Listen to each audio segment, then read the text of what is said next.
Hi guys, kumusta kayong lahat? Si Rod Maceda po ito. Tagal-tagal na rin po ako hindi nakakapag-post ng video na kinakausap ko po kayong lahat kasi medyo na busy po sa pag-asikaso sa aking pamilya at sa pagbabalik recording po, may inaayos na po ako.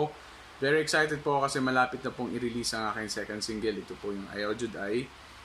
Masusundan na rin agad po yan ng aking third single. Ito po yung Hangtod Karon.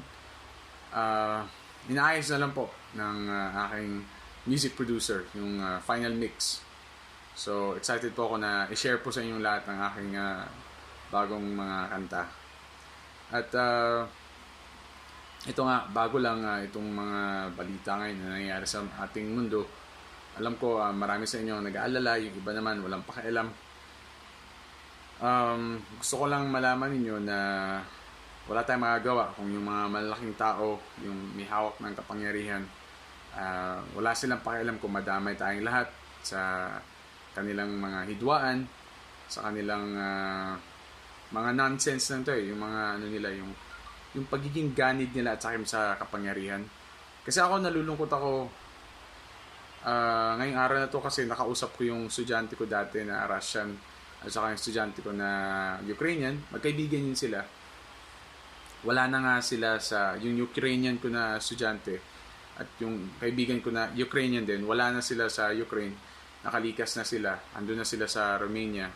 So alam niyo yun, yung parang sa isang saglit lang na ganun, yung parang meron kang bansa, meron kang tahanan, tapos wala kang choice, iiwan mo kasi yun nga, magulo, may yung mga pinuno nila ng Russia at saka ng Ukraine. Pero alam nyo kasi mahirap ipaliwanag sa inyong lahat. Although ako nauunawaan ko yung nangyayari, alam ko yung naikwento sa akin ng mga kaibigan ko na at estudyante na Russian at Ukrainian. Sa kanila wala naman silang problema yung mga leaders nila. Yung ilang taon na kasi yung pinag-uusapan na sigurado ako yung iba sa inyo alam na yun yung may usapan na may kasunduan doon na dapat ganun ganito sa teritoryo yun mahirap na kasi nakikisakay. Hindi ko naman talaga, hindi naman ako, wala ako mismo dun sa bansa niyo. Hindi ko nakakasama yung mga leaders nila.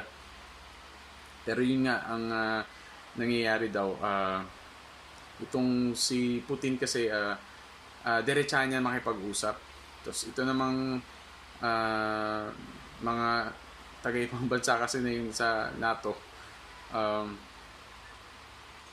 hindi kasi diretsahan yung may paligoy-ligoy sasabihin daw na ganito, tapos yung pala dahan-dahan nang pumapasok ng ganun. So but then ang ano diyan is yung ano pa rin yung quest for power, for control. So wala tayong pwedeng sabihin na tama si ganito or tama si ganyan kasi alam nyo kasi pag nagdigmaan, wag naman sana pagdasal natin na wag pa rin. Alam nyo kasi yung prayers talaga napaka-powerful niyan. Pagdasal talaga natin na maayos pa rin kasi alam niyo yung pag ganun, lahat tayo damay.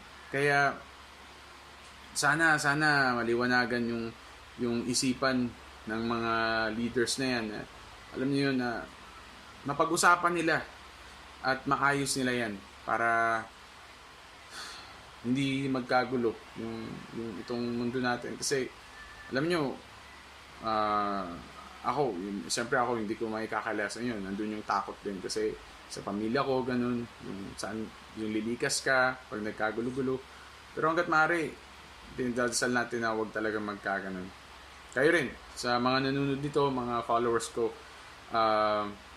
kung halimbawa lang na pinagdadasal natin na hindi matuloy, huwag matuloy, hindi dapat matuloy. In case lang na yung alam niyo yung magkagulo-gulo, ganun. Gusto ko po magpasalamat sa inyo sa inyong pagsubaybay. Kung mawala man po ng mahabang panahon ang sining, ang arts and entertainment dahil po sa mga gulo, kung lahat po tayo magiging magsasaka na lang para alam niyo po yung kung ang iba sa inyo lilikas tapos magtatago sa bundok para alam niyo yung ganun magiging farmer na lang. Maraming salamat po at saka gusto ko pong sabihin sa inyo na kahit na ganun itong nangyayari yan sa ating mundo, titingnan natin yung good side. Ako okay lang